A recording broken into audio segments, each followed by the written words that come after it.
In this video, we will explore 5 theories that answer key mysteries in the FF7 R Trilogy, as well as the core themes of the games, before providing a full logical summary of the events of Remake and Rebirth. I would like to give an initial spoiler warning.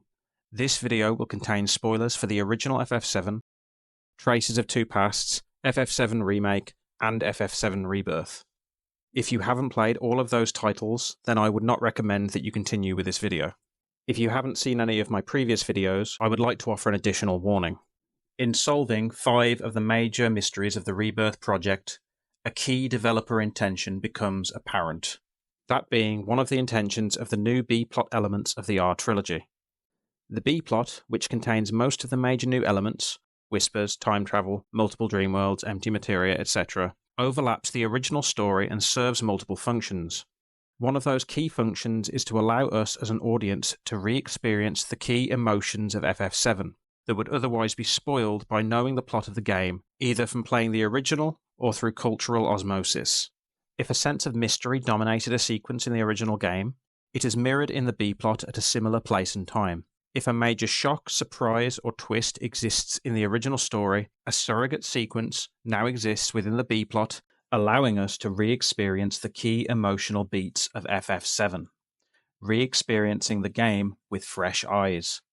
If this sounds like a highly plausible and credible intention of the developers, and my theories and predictions turn out to be correct, then I will be spoiling a major shock and twist at the very heart of this series.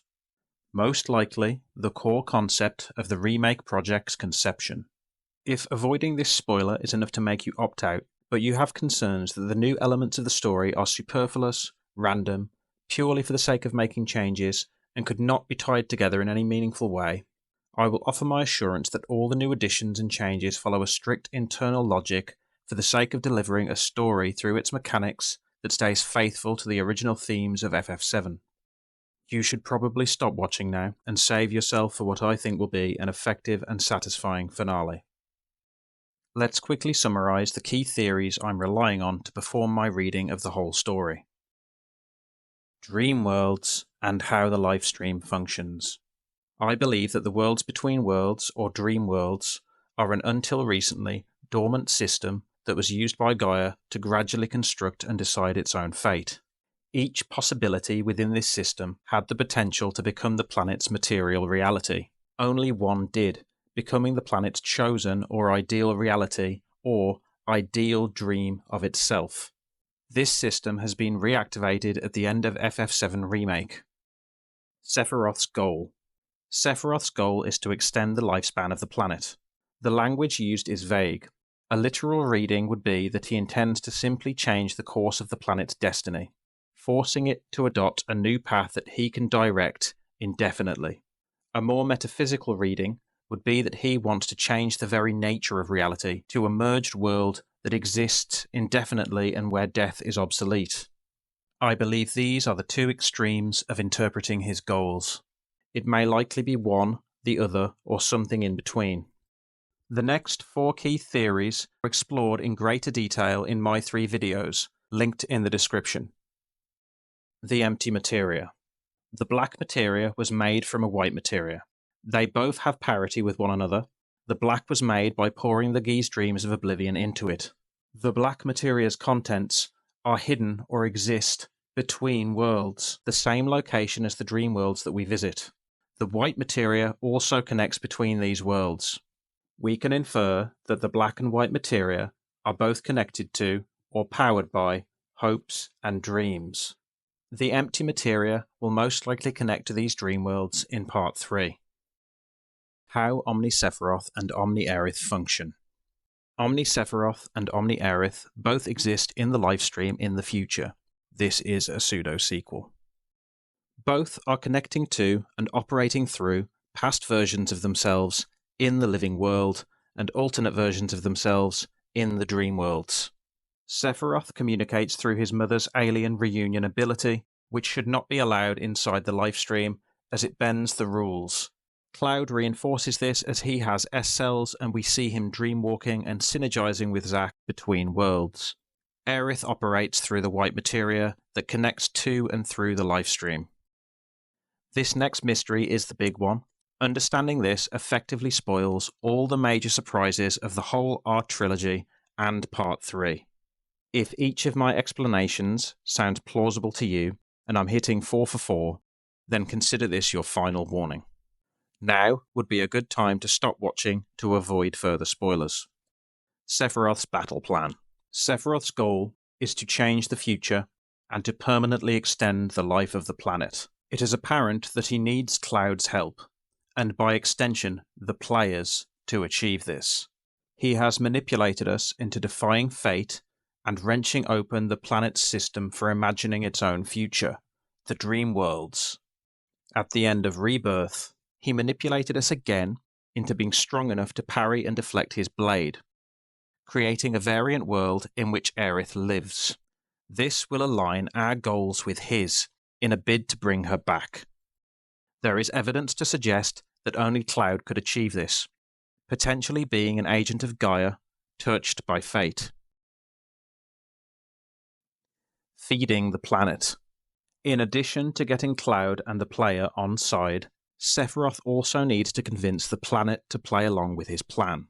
She decides her own fate and demonstrates veto power in the prime reality whenever an attempted change is made. By destroying dream worlds with Materia, the collected negative experiences of their inhabitants return to the Lifestream, corrupting the whole, adding to the mass of black whispers. The goal being to tip the scales within the planet so that it chooses a new future, potentially free of death, in line with Sephiroth's goal. The game's core themes.